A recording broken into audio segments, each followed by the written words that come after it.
Државниот завод за статистика бара уште попишувачи и инструктори за пописните реони во Југоистокот, имајќи во предвид дека по објавениот февруарски местата не се пополнети.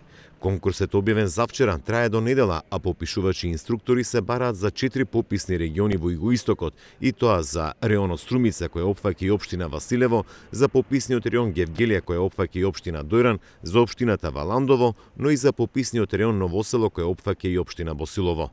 Во дополнителниот конкурс објавен дека кандидатите кои се јавиле на првиот не треба да се пријавуваат. По првиот конкурс единствено се пополнети местата за попишувачи и инструктори за пописниот реон Радовиш кој опфаќа и општина Конче, но и за општина Богданци. Државниот завод за статистика за Југоистокот или 10 општини во овој дел на државата бара 442 попишувачи и 46 инструктори.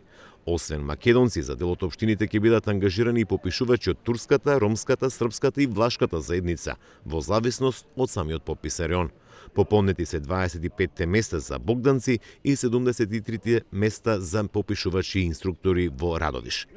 Од Државниот завод за статистика не конкретизира уште колку попишувачи и инструктори се потребни за останатите 7 општини од Југоистокот, кои се поделени во 4 пописни реони кои се најдоа во вториот дополнителен конкурс. Информира дека идната недела ќе се знае кои се ќе бидат ангажирани за пописот што ќе се реализира од 1 до 21 април. На дополнителниот конкурс кој што трае до недела, може да се пријават сите полнолетни државјани на Македонија кои се невработени, имаат завршено најмалку средно образование и имаат компјутерски вештини, велат од Државниот завод за статистика и додава дека електронската апликација е достапна на веб страната popis2021.stat.gov.mk.